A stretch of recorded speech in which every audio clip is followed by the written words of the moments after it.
Good morning, everybody. Welcome back to another episode. We have another guest on this week before we head back into the continuation of Robert's story.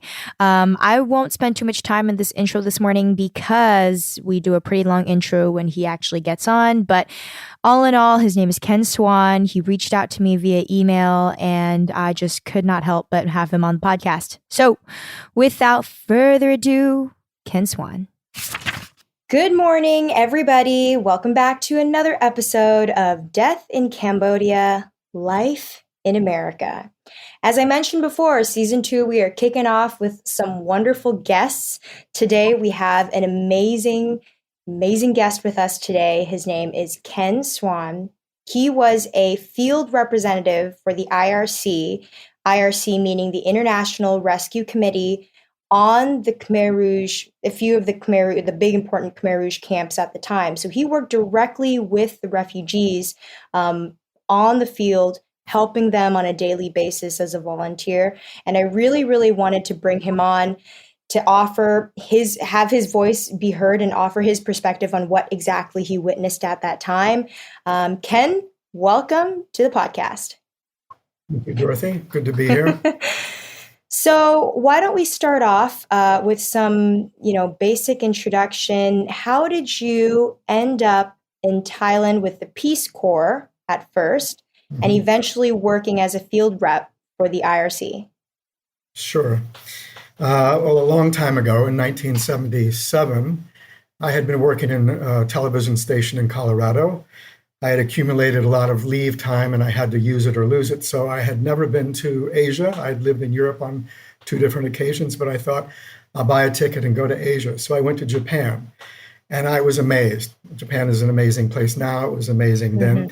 And when I got back to the US, I thought I would really like to work in Asia. How can I do that? So Peace Corps came to mind. And so I applied and I was offered a job in Bangkok. It wasn't a small village out in the middle of nowhere. I lived in a big city working at a medical university, Mahidol University. I stayed with the Peace Corps for a bit over a year. At that time, the refugee problem started to boil up. We heard in the news, it was quite limited then, not like today, but we heard in the news that there were these camps along the border. I had a fellow Peace Corps friend who worked on the Thai border with Cambodia in a city called Aranyapathet, which is just across from Phet in Cambodia. He worked at the hospital, the district hospital. So I went up and visited him frequently. And because of that, I got to know the people who were already working for IRC. They had a couple of nurses and a doctor and Thai staff working in probably the camp your father was in, and also another camp called Papaya. These were border camps. They were literally straddling the border between Thailand and Cambodia. But because I got to know these people, when the big refugee influx happened and I was now looking for a job after the Peace Corps, the director of IRC asked me, would you like a job? We need someone who can speak Thai. So I said, sure, not knowing what it was, but going from about $120 a month in the Peace Corps to $1,000 a month, I thought, this is great. You can't get any better than this. So I joined the International Rescue Committee, as you said, as the field representative. And what had happened at that point, this would have been October 79. That's when you started, Ken? What was your time frame? That's when I started. I started with IRC in October 79. Okay. I joined the Peace Corps in early 78. Okay. What had happened up to that point, the Vietnamese were moving across Cambodia in pursuit of the Khmer Rouge. And they were just pressed up against the border, masses of people. And they started coming into Thailand. And the Thai government realized we have a big problem on our hands because we don't know if the Vietnamese are going to pursue the Khmer Rouge on into Thailand as well. So the Thai government contacted the UNHCR, the United Nations High Commissioner for Refugees, looking for support to set up a camp away from the border. So that was the first camp that was set up about, I think, 45 kilometers inside Thailand in a district, which is now a province, but a district called Sakeo. So how backtracking here a little bit. In total, how long did you work with the IRC for? Oh gosh, close to 2 years in Sakeo, and then in another camp, and then two more small Khmer camps. And then I guess I was burned out. They moved me up to Nong Khai in Northeast Thailand, which was a Laotian camp, a Lao refugee camp. Okay. And so when you got called to be a field representative for the IRC, you mentioned just now that the news wasn't really like how it is now, and so you didn't know that much about what was happening. You knew somewhat. Is that right? I knew somewhat, Right. yeah, because my friend, my fellow Peace Corps volunteer, who was in Aranya Pratet on the border, of course, the Peace Corps was concerned about his security and safety. And so he was up to date more than most of the other volunteers who were not on the border. So, Having said that, right. go ahead. Oh, I was just going to say, so I can only imagine the shock that you must have experienced when you actually got to the camps and to see what was really happening there. Yeah, well, for sure, because I grew up in a middle class family in a middle class suburb. You know, I had a blessed life. I lived in Europe, like I said, on a couple of occasions, and now I was living and working in Bangkok at a medical university, which is the premier medical school in Thailand. Right. So I wasn't in a difficult situation. And then 24 hours after I agreed to this job, I end up walking through the gates of Sakeo, probably on day 2 or 3 of its getting started. Shock, disbelief, dismay. I mean, think of the worst, movie about the Holocaust you've ever seen. That's what it looked like, except it was Khmer people in Southeast Asia. The camp, after about 2 weeks, I think there were probably 30,000 people in the camp. The Thai government kept bringing people in on trucks and putting in this area, which in normal times would have just been rice field. Mm-hmm. Okay, it's low, it's flat, scrubland. And this is it's the tail end of the rainy season, the monsoon season. And it's a mess. It's mud. People were handed sheets of plastic and bamboo posts, and they set up little hovels, basically little huts to live underneath. There was a hospital set up. Everything was on the ground. There were no beds. There were just mats. The hospital was made out of bamboo and plastic. There were a handful of doctors at the beginning. IRC, the International Rescue Committee, had a couple of doctors that had been working with them for years in those camps on the border that I mentioned. So they moved them to Sakeo. In the meantime, they brought in a contingent of doctors and nurses from the Bay Area, from San Francisco, Mm-hmm. where I'm originally from, by the way. And a lot of my work was logistics, helping the doctors get from the airport in Bangkok up to Sakeo, get them in a hotel, then get them a house, get them into the camp, get them the proper IDs with the Thai authorities, rent homes for them, buy equipment that they needed in the hospital. Basically, I was a gopher. Field representative sounds kind of cool, but basically they told me do this and I did that. Mm-hmm. But it also included every morning, because at nighttime, in the evening, the Thai military would close the camp. All of the expats had to leave, the doctors, the nurses, foreign Western people as well as Thais. We had to leave the camp. They locked down the camp. You'd go back the next morning, 6 or 7 in the morning, and the first job you did during the first few weeks basically was collecting bodies, because people were in such a horrible state physically and mentally. People were suffering from malaria, from dengue, from malnutrition, anemia. People were just dying, literally dying in front of your eyes. I mean, to say it was shocking is an understatement. It was unbelievable. The IRC, were they the only, can you go ahead, can you name the biggest organizations that had the biggest impact on saving the refugees' lives at the time? IRC, I'm sure, but who else was there? The International Committee for the Red Cross, the American Red Cross, the American Refugee Committee, the Thai Red Cross, CARE, Save the Children, Food for the Hungry. I mean, after a few weeks, it really did bring in a lot of aid workers. But initially, in those first few days, especially, it was quite horrific. There weren't that many aid workers, and the camp was actually being more controlled at night by the Khmer Rouge, because you have to understand, you couldn't look at this mass of people and say, Khmer citizen, Khmer Rouge soldier, soldier, citizen, soldier. You didn't know, because everyone looked the same. Mm-hmm. Black shirt, black trousers, red karma scarf, and everyone was pretty emaciated, malnutrition.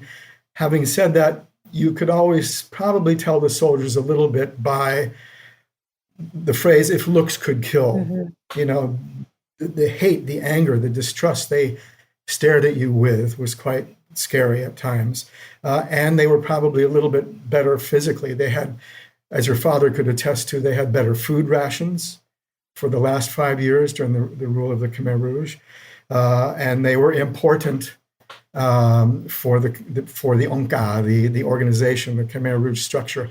They had to keep these people happy and healthy. So you can pick them out right away, who the Khmer Rouge soldiers were and who. After a couple of days, you figured it out quickly. Was it scary being around their presence? It was very. I didn't feel scared in the sense that during daylight hours they were going to attack me and beat me up. They would have never gotten away with that. Right. There were Thai military guarding the camp, and they would have come in and handled that. But I wouldn't have gone in the camp at night. No, it was bad, and people were beaten at night. If a Khmer refugee got too close to an aid worker, there was retribution. They would beat them up. They would threaten them. In some cases, they would kill them. Mm. But in the first few days and weeks, sanitation was a huge problem. There was no place to do your normal bodily functions. There was no place to bathe. So a lot of the work that IRC did was bringing in a water supply system, setting up trench latrines outside of the camp, setting up bathing facilities. And the IRC also, I believe, provided a lot of care in pediatrics as well. Setting up food programs for young kids, that sort of thing. Right. You know, I think when you mention kids, a lot of our listeners have actually been born in these camps. And so I was always curious what that process really was like. How was the birth giving process like in the camps? Did they have enough supplies, and how close were you? You mentioned you were kind of a gopher, but can you draw on some experiences when you talk about things not being sanitary and talking about also just kids? And if you had ever witnessed or seen what that process of birth giving was like in the camps. You have to divide it between the two main camps that I worked in. So this first camp I'm talking about, Sakeo, which was set up basically in an emergency situation. There were births there for sure. A lot of the births were attended to by, I think the Khmer word is chamop, midwives. Mm-hmm. So traditional midwives from the villages who were amongst this group of 30,000 people. But as the aid started coming in more, they were setting up maternity wards in this makeshift hospital. So there were Western trained doctors and nurses to attend to births. But for a lot of these women, I'm sure there were stillbirths, there were miscarriages, because they were in such horrible physical condition. They couldn't really sustain a full-term pregnancy. But if you jumped ahead a few more months, when they eventually opened up a bigger camp that they had a longer time to prepare, called Khao Idang, which was closer to the border, but not on the border, so it was safe in that sense, and north of Aranyapatet town, they had better facilities. So the midwifery was still there, but also they were accompanied by Western midwives. And then there was a better maternal care facility within Khao Idang. There were surgical wards in Khao Idang. So if a woman was having complications with her pregnancy or in birth, there was a much greater chance of her surviving and having a live birth and then having a child that survived. At the same time, in difficult situations, the Thai government allowed for people to be taken out of the camps and taken to the district hospitals. And, if you compare a district hospital in Thailand in those days to today, there's a huge gap in quality. But in those days, if you compare the Thai district hospital to what was available in the camp, it's like going to Johns Hopkins. It's a huge difference. So it was a difficult situation, not just for women who were pregnant and needed medical care, but everyone in general. Food, nutrition was a problem, dengue, malaria, Japanese encephalitis, as well as the violence that was happening in the camps because of the Khmer Rouge. And the most, you mentioned malaria several times. So all these doctors, what was the most common thing that they were what was the most common disease that they would see throughout the camps, or what was the thing they were working on the most? Initially malaria, for sure, any vector-borne disease, malaria, dengue fever. But the big problem really was malnutrition. As your father has said, they didn't have any food. People were starved, close to death, or to death. And so when these people poured across the border, they were suffering horribly from lack of food. But the other big problem had nothing to do with that physical health, but to do with the trauma of war. People coming in. I mean, I'd seen things on television, but I'd never seen up close people's arms blown off, legs blown off, people stepping on landmines. Or keep in mind, the Vietnamese were busy shelling the border camps. So every day people would be brought into the camp. That it would have been a trauma triage, basically putting a mark on this person's forehead, get them into the OR because we can save them, or this person, there's really no hope. So there were the problems of disease, dengue, malnutrition, but then there was the problem of war wounds, the trauma of artillery and landmines. So how many doctors would they assign? And I don't know how they did it and how they organized it, but how many doctors did they assign per group of people, or how many doctors did we all really have for the camps? In terms of, when Sackeo began, right, there were probably only a handful of doctors that were pulled from various border camps. IRC was working in the border camps. Catholic Relief Services was working in the border camps. So they probably brought them in. I would say less than a half a dozen doctors and nurses in Sackeo for anywhere from 6,000 up to 30,000 people over a period of a few weeks. After that, for example, when the Bay Area Medical Response Team flew in, I shouldn't laugh here, but it was kind of funny. I think they had grown up watching MASH on television. So I think they thought they were going to be helicoptered out to this camp, and they were all wearing camouflage stuff with canteens hanging on their webbing. with music and in they the were background. Yeah.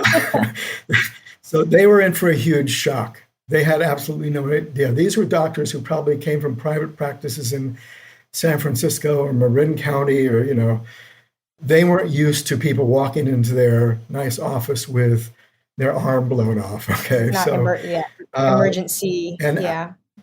emergency medical Right. care, to that extent. It must have been in that group alone, at least a half a dozen or more doctors and probably a dozen or more nurses. We had blood bank specialists, because that was another thing the IRC did, was they got involved in setting up a very rudimentary blood bank. We had people who, like me, former Peace Corps volunteers, came in and worked on this. But we did have a couple of cases. The trauma wasn't only among the Khmer population. We had trauma among these Western doctors. Some doctors they burned out. They couldn't take it anymore. And I ended up driving them back down to Bangkok and taking them to the airport. They couldn't take it. It was quite shocking for people, to say the least. Can you recall one of the most horrible things that you had witnessed in your time as a field representative?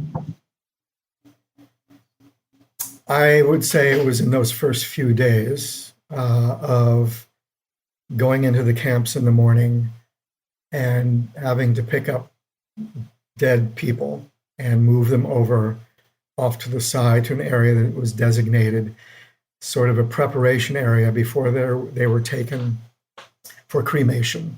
There are always wats nearby, temples, pagodas. And so the Thai temples, the Thai wats, were opened up to allow proper Buddhist ceremonies to take place for these people to be cremated. That was one thing that I became enamored, basically jaded by it. I had to do it. It wasn't just me, it was everyone in the team. That was sort of the first task of the day. But it also included people that had been assaulted by the Khmer Rouge during the night for, like I said, getting too close to people, to foreigners, to Westerners. Because this hospital that was initially set up, they needed people to help them within the hospital. So they recruited anyone who had any medical background in Cambodia, please step forward. Because as I'm sure your father told you, if you were a doctor during the Khmer Rouge times, that was like a death sentence, right? Mm-hmm. They wanted to get rid of you. So everyone just kept their heads down. Right. But of course, they survived and they were in this camp. So there were Khmer refugees who had been trained as nurses or doctors or midwives, and they were brought in to help with this very basic hospital. The other thing that I witnessed that was something I'll never forget is the war wounds, the injuries, people being ripped open by shrapnel. And let me back up just a little bit, but I studied mass communications in the US. I work in photojournalism. I studied photojournalism, TV production. And my dream was to become a war photographer along the lines of Robert Capa or David Douglas Duncan or Larry Burroughs. And I still had that dream up until that point. And when I saw what getting too close to the front lines can do to you, I thought, war photography probably isn't for me, And I ended up changing my course and using media in development work later on. So, did you have a camera at the time? I don't think that's part of your job. I did. I walked around with about 3 Nikon bodies and several lenses. Wow. And I had tons of stills and tons of slides. And after 43 years of moving around Southeast Asia and South Asia, changing houses, I don't know where they are. This would be a treasure to have all of these images. Oh, darn. I was just going to ask. I was afraid you would ask me that, yeah.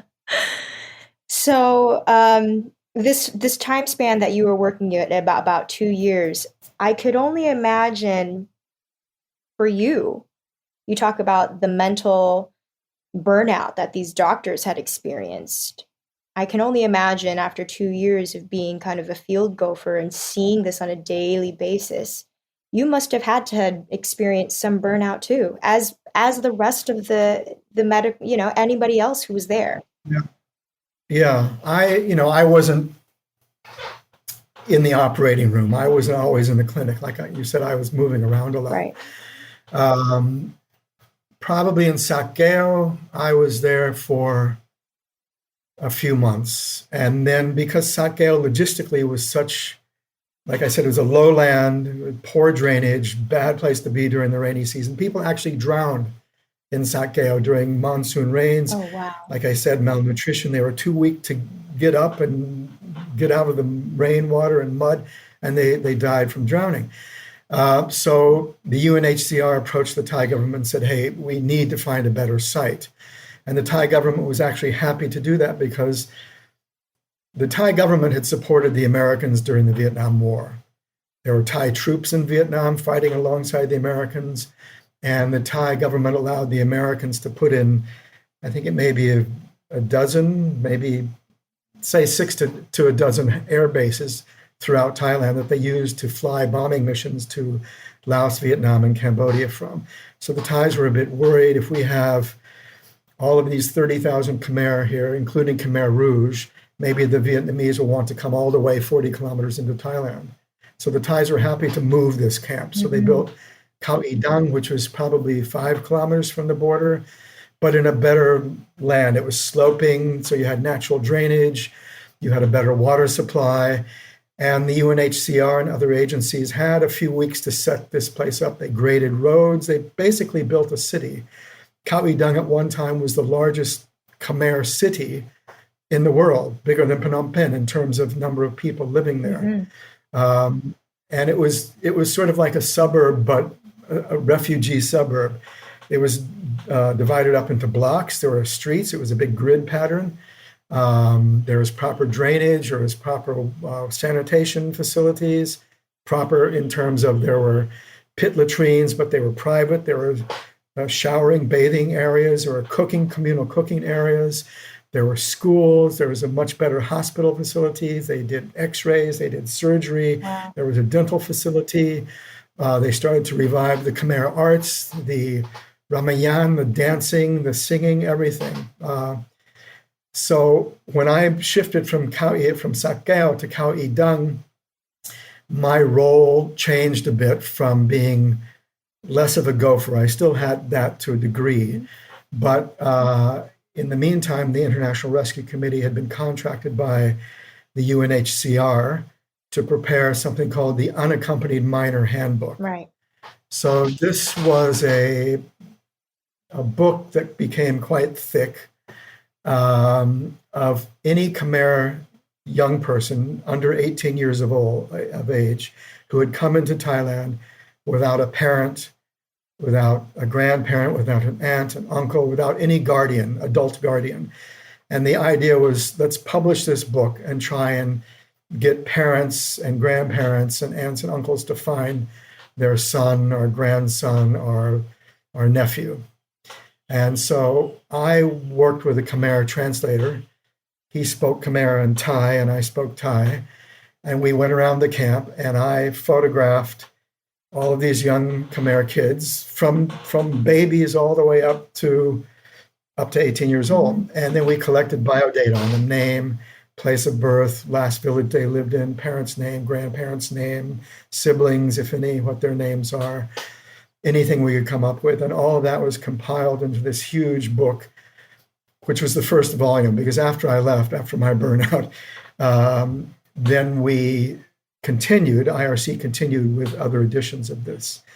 It was not done only in Khao Dung, but it was I also went down to two other camps, very small camps, only a few thousand people, in the province called Trang, next to Gong in Cambodia. It's where Thailand becomes very thin, next to Cambodia. A place called Mairut and another one called Kamput. And I did the same biodata photo collection there as well. Right. So there were many camps, and just to kind of let people, just kind of reiterate what you had just mentioned.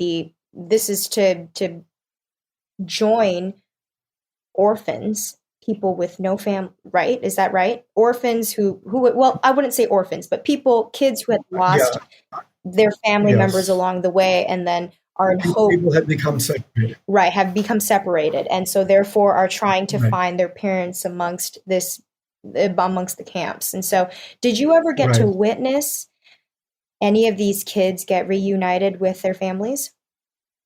I did not know, but I know from a year or so later, speaking with people in IRC, that there had been some level of success. But, sadly, the truth is a lot of people's parents were gone, and grandparents and siblings. So, people I met in the camps, Khmer people in the camps, told me, basically it's a good gesture, but you're not going to have a great level of success because so many people, their parents are gone, especially if you're a young kid and your parents worked for the Lon Nol government or the Sihanouk government. Right. They would have been prime targets. If you were police, if you were military, if you were working in any government ministry, you were a target. And even if you were suspected for the smallest false thing, you were a target. So although it was a good idea, it had to be done, the Unaccompanied Minor Handbook, it's hard to say now what level of success they had. Right. Let me back up just a little bit. I forgot. I wanted to mention something about Sakeo camp, that first camp that was set up 40 kilometers in Thailand, that had Khmer citizens, right? Right. Prachiachon Khmer, as opposed to the Khmer Rouge. Eventually, because of the trauma and trouble that was going on in this camp because of the Khmer Rouge, the UNHCR got the Thai government to agree to move these people out. Now, exactly how they separated them, I don't know, but they separated the Khmer Rouge, put them on big military trucks, the Thai government, and hauled them up around the border, if you can imagine the Thai map, going up into northeast Thailand to probably Buriram and Surin and Sisaket provinces, which border along the area of Previhia, that northern part of Cambodia. Right. And they didn't push them back. The Khmer Rouge were happy to go back into Cambodia and continue the fight with the Vietnamese. So it was basically killing two birds with one stone.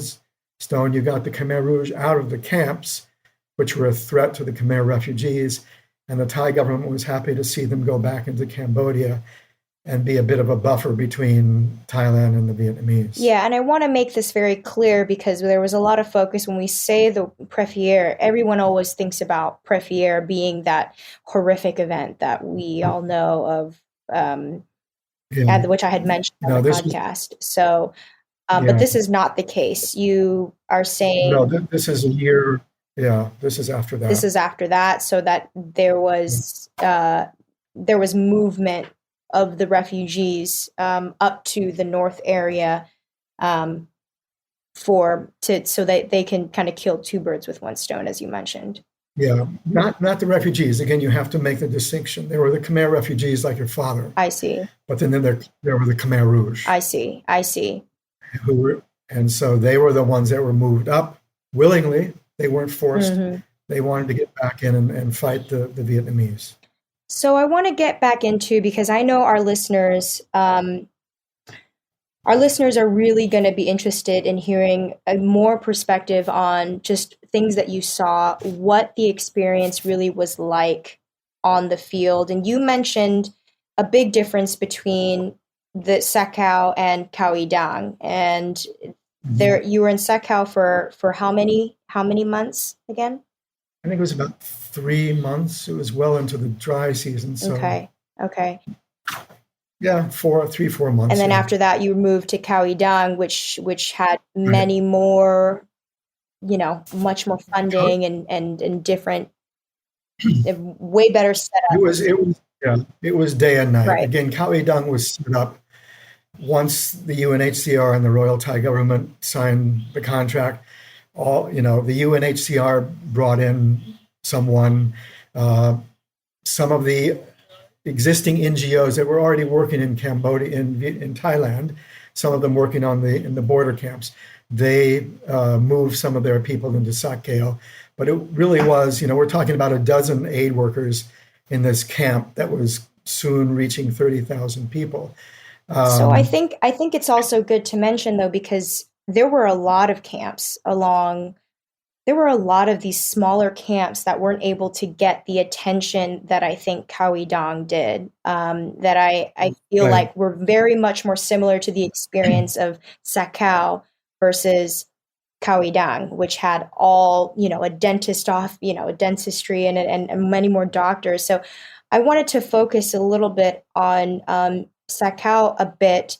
You mentioned sanitary thing, it was not sanitary. I mean, from a third-party perspective, do you really think was it humane, even seeing how they were living, and what was the aura in there, really? Were they happy? Were they sad? What were they feeling from what you saw? On one hand, I would say they were relieved, especially once they got separated from the Khmer Rouge. Right. They knew they had a place to stay that was relatively safe. They were getting food every day. I mean, not gourmet meals, but they were getting more food than they had had for the past 5 years under the Khmer Rouge. And there was health care, albeit rudimentary, but it was there. They were getting medications. Mm-hmm. And so I think there was relief that maybe eventually, especially once they moved into the better camp, the Khao Idang camp, there was hope. But at the same time, there had to be in these people's minds, especially the adults, wondering just, what in the hell is going to happen with my life now? They can't go back to Cambodia because there's a war going on there between the Vietnamese and the Khmer Rouge. And they can't go into Thailand. The Thais aren't going to let 150, 200,000 people, refugees, just sort of come into Thailand. The Thais at that time was still a poor country as well, especially that part of Thailand. So I'm sure the adults were kind of despondent. What's going to happen to us? For the kids, it was probably okay once they got a bit healthier and they had their friends, they were playing football and running around like kids do. But for the adults, it must have been quite sad and depressing. Because in Sakeo, there still wasn't a program of sending refugees on to a third country. That hadn't happened yet. That really didn't get started until Khao Idang got set up.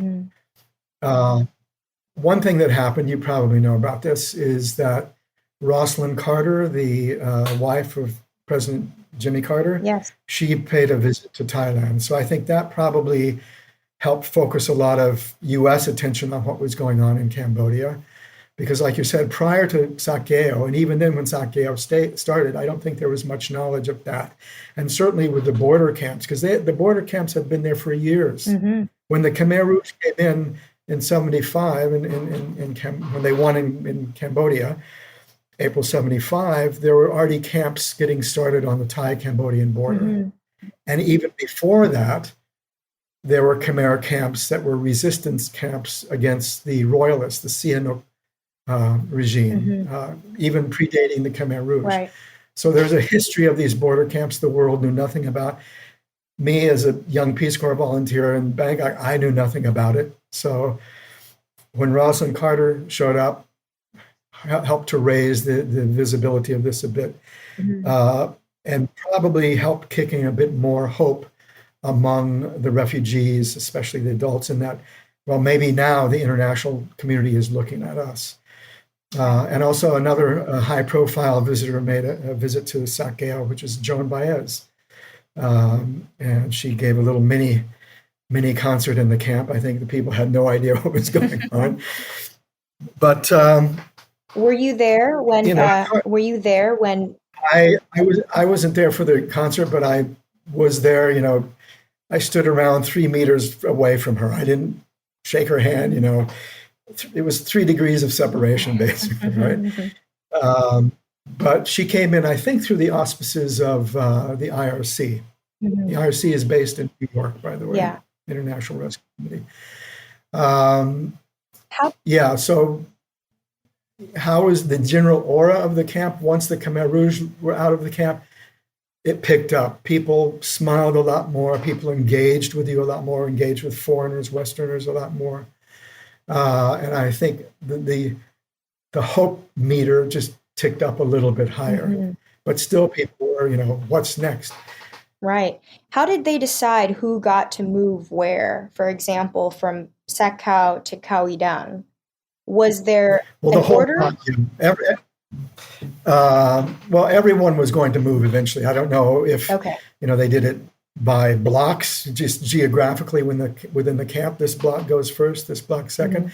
But once they got the Khmer Rouge out, and once Khao Idang, the infrastructure had been put in place, then they started moving people over. So within a matter of days, Sakeo became just an empty field again, full of plastic sheeting and bamboo, but no people.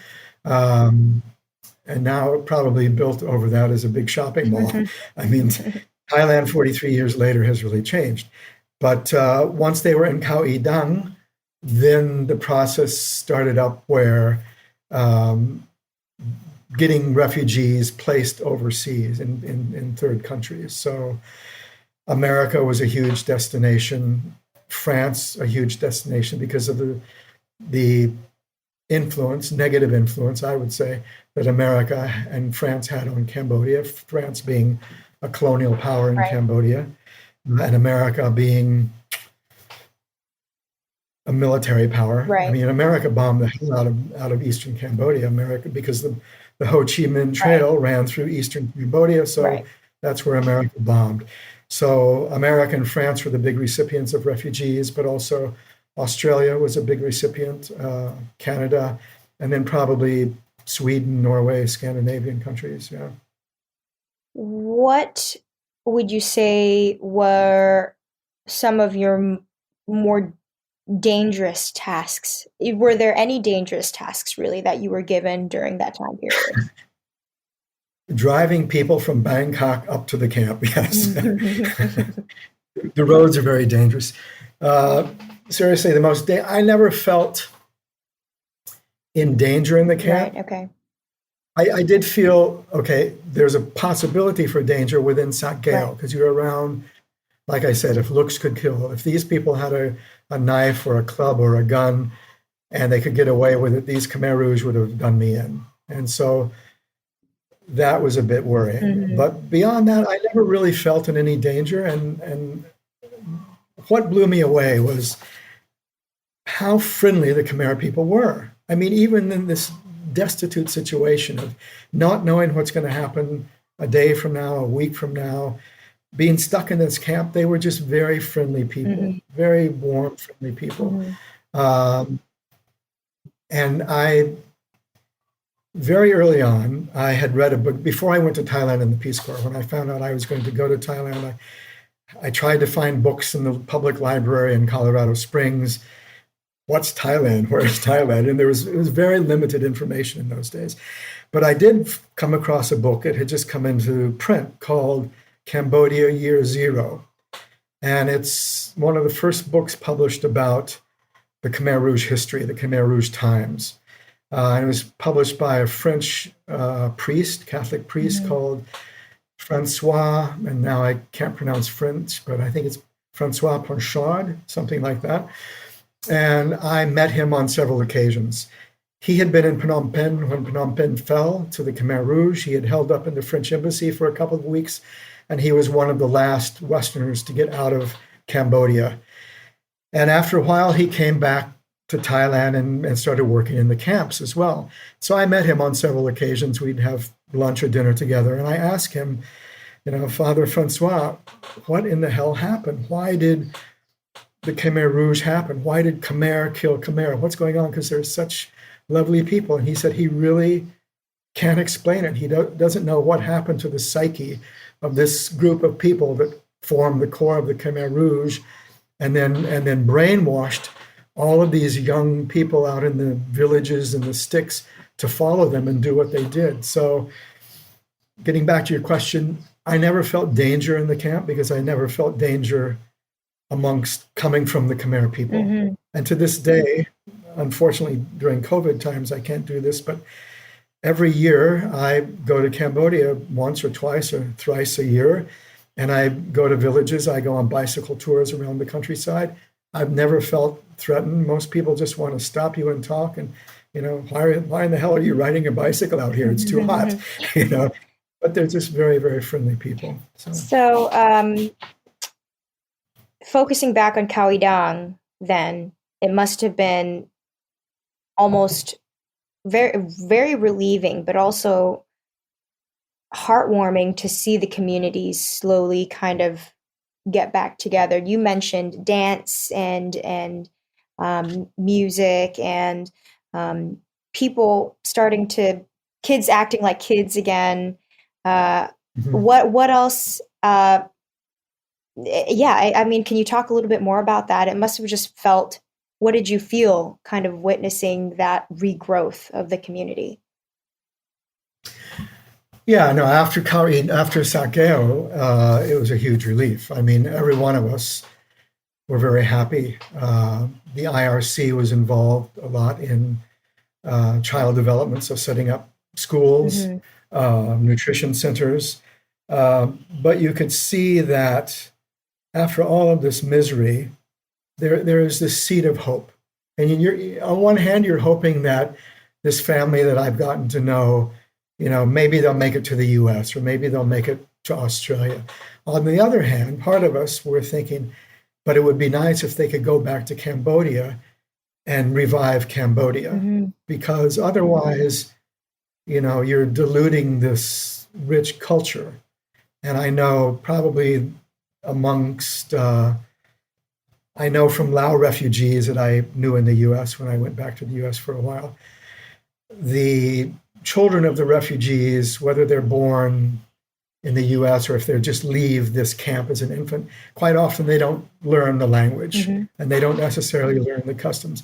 They become very Americanized. I mean, I grew up in San Francisco in the 50s and 60s, and a lot of my friends were Chinese American kids, and their parents were from Taiwan or Hong Kong or somewhere in mainland China. The parents spoke Chinese about 100% of the time. The kids spoke no Chinese at all. Mm-hmm. And so you're in Khao I Dang and you're seeing these people, this hope is starting to build. You're very happy for them and positive for them. You'd like them to go back. You'd like them to go overseas to a safer environment, but at the same time, you're thinking, but what will happen to the culture? Mm-hmm. So when you saw all of this happening, the theater starting and the music starting and the dance starting, that was great. They're not going to lose it, at least if they stay in the camp and if they go back to Cambodia. But what will happen if they go beyond that? Mm-hmm. So, Mm-hmm. Mm-hmm. Do you think that the help that Khao I Dang got, was it enough to suffice the amount of population that was there?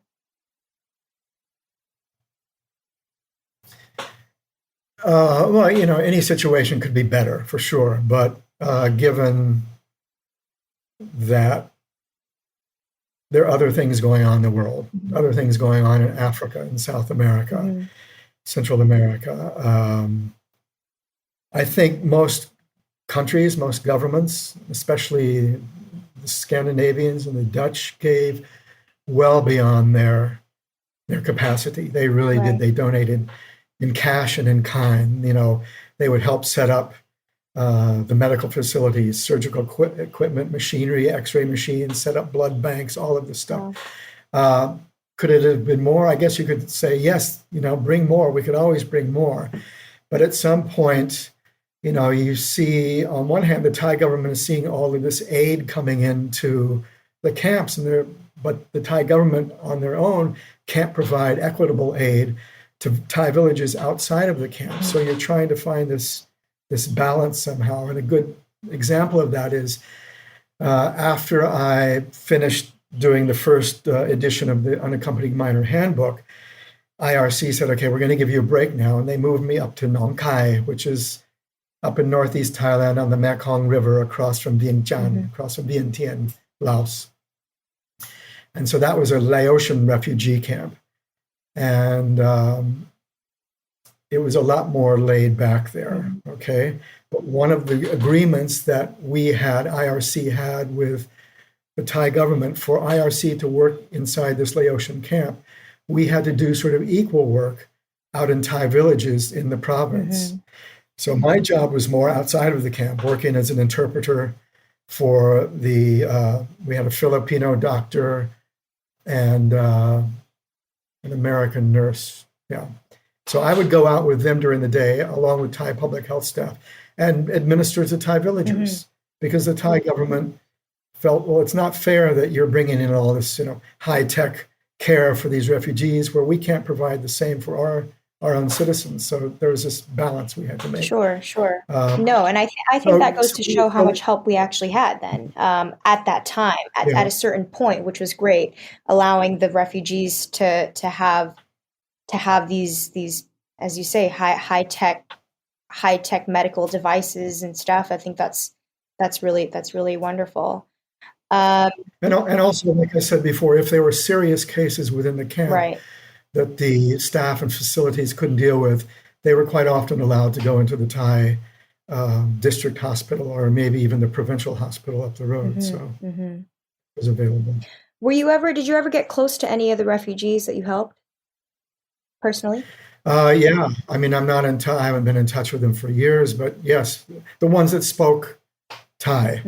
Because at that point I didn't speak Khmer. Now I speak Khmer. But I learned how to say "Akunjara" and "Somto," and very very basic stuff, from Riapsua, Mm-hmm. but I always work through a Khmer Thai interpreter because a lot of Khmer, especially Khmer from the border regions, Banteay Minche and Prevahia, that whole area, they speak Thai. A lot of villagers speak Thai, not excellent Thai, but enough where we could communicate. Mm-hmm. So I worked with 3 or 4 different fellows in the camps. And so I sort of developed a relationship with them.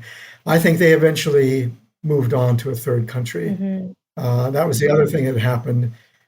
After I left, this camp size started going down because people were starting to go off as refugees to third countries. But there was still a core of people that were left behind. And, I don't know why not everyone was moved out of the camps into a third country, but some weren't, and they were eventually repatriated back into Cambodia. Mm-hmm. I moved to Cambodia in 1997. I worked in Cambodia for 5 years, lived there. And there I met a lot of people there who had been, like your father, refugees, survived the Khmer Rouge, got into a camp in Thailand, but then ended up coming back to Cambodia, not of their own choice necessarily, but they were back in Cambodia. And they felt lucky that they survived, but they probably wish that they had had their ticket punched and had gone on to, the suburbs of Paris or someplace in the U.S. or something. But, they were professional people now working within NGOs in Cambodia. Yeah, you needed to be a sponsor in order to get out. From my research at least, you needed a sponsor to help you get out, and if you didn't have a sponsor, then you were basically left. So it is a privilege, to be sponsored, and so from your experience in total, these 2 years, you had mentioned that after 2 years you started to feel a little burnout. Is that right? Is that the reason why you stopped? The reason I stopped, well, I did feel a bit exhausted. It was exhausting work. It was long days, and it wasn't, oh, I have the weekend now, I'm going to kick back. It was 7 days a week Right. for most of that 2 years, especially in the beginning. But then when they moved me up to the Laotian camp in northeast Thailand, after I finished that work, and that camp started to close down as well, Mhm.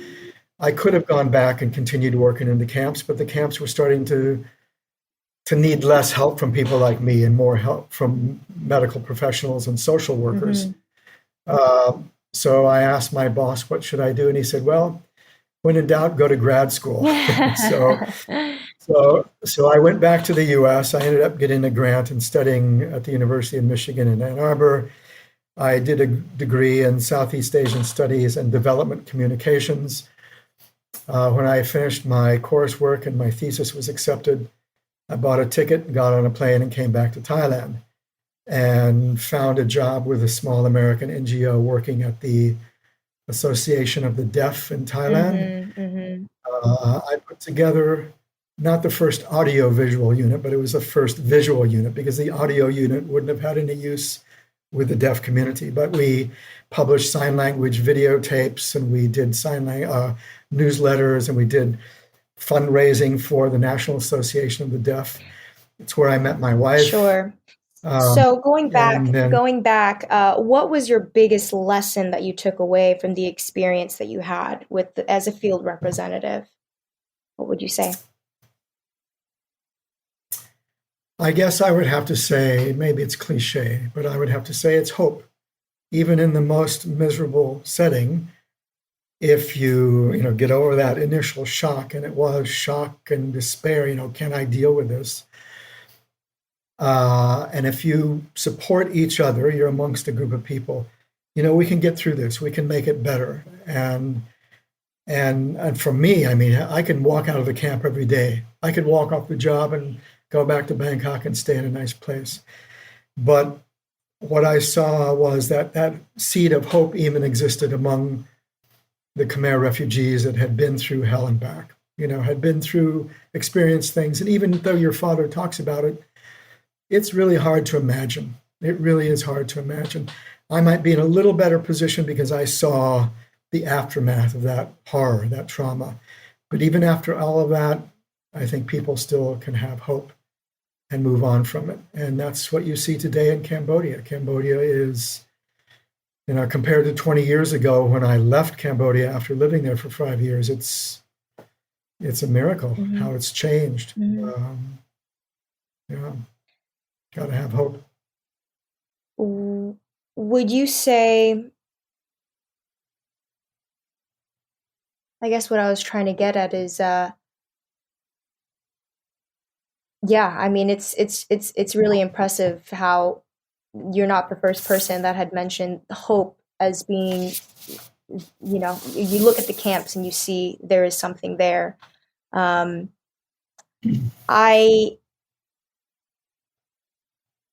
guess I just want to, I just want to say thank you. Thank you for your work that you've done.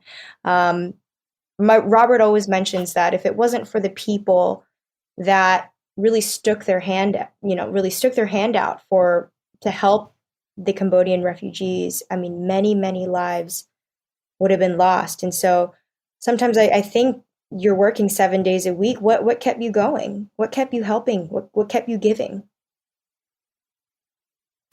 Well, I was a lot younger. So I think just sometimes stopping and realizing that I'm here experiencing history, something that people are going to be talking about and writing about for decades to come. But also I felt a bit of responsibility as an American who, I have to say, I'm very much left of center politically. I was very much opposed to the American war in Vietnam. I was out demonstrating when Nixon bombed Cambodia and invaded Cambodia. So I felt a bit of responsibility of what my country had done to Cambodia, or what my country had done to Vietnam, or what my country had done to Laos. And this was a very small, a drop in the bucket sort of a way for me to say, Somto, I'm sorry, I'd like to help make the situation better if I can. And although what I did is minuscule compared to this bigger picture, if you take my little bit and that person's little bit and that person's little bit, and you add them together, that's where you get this critical mass. So it's all of those little bits of hope coming together that help turn things around, I think. But you're right. If there wouldn't have been this group of people that said, okay, I'm going to stop what I'm doing here in Germany, in the UK, in the US, in Australia, wherever, and go to Thailand and go to these camps and help out. And if the Thai government hadn't agreed with the UN to set these camps up as safe zones within Thailand, if it had only been those camps on the border where the Vietnamese could be bombing and invading, and where the Khmer Rouge were doing nasty stuff, and where the Thais were maybe thinking, we don't want all of this coming into Thailand. Right. If it would have been sandwiched there, then maybe Cambodia wouldn't be where Cambodia is today. And maybe your father wouldn't be where your father is today. And maybe you wouldn't be where you are today. So, absolutely. We're lucky. We're all lucky. Absolutely. Well, I think, I say thank you, me personally, but I think I speak for all my listeners when I say thank you so much for the work that you've done. It's many, many years ago, and you talk of it as minuscule, but it really is not. As you mentioned, and my father mentioned, really, without the help of everybody else, I don't think anybody would have survived. And so I appreciate you. Thank you so much for your time today. If anybody wanted to find your work, do you have a kind of a hub of I used to have a website, but because of COVID and me sort of being forced into retirement, I've taken that down. But if people want to look at my pictures and my little videos, I have an Instagram account. Don't ask me what the name. I'll send you the link, as they say.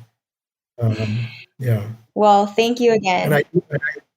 And I have a LinkedIn account, so people can see the work that I've done over the years. Sure. I think you really have dedicated your life to so many wonderful organizations and wonderful causes. I mean, really, I'm in awe of what you have done. I looked at your resume and it was like 11 pages long of saving the world in different ways. So I really am appreciative of how you've dedicated your life to the work, including just what you've done at Cowie Down. And I would say thank you, Dorothy, for doing what you're doing, because I really think it's very, very important, not just for young Khmer Americans, Khmer Aussies, Khmer French, whatever it may be, but for any person to know this story. It's very, very important. Because as they say, if we don't know history, we're going to do it all over again, and we want to avoid that. So thank you. Right. Well, thanks so much for your time. I appreciate it. Okay. I hope you guys enjoyed this episode with Ken. I learned personally so much about what exactly was happening at the Khmer Rouge camps, and I hope you guys did too. Next episode, we are back with Robert. I hope you didn't miss him too much, but we will be back. And last we left off, he was getting on the plane on to America. Stay tuned, and I'll catch you guys next week.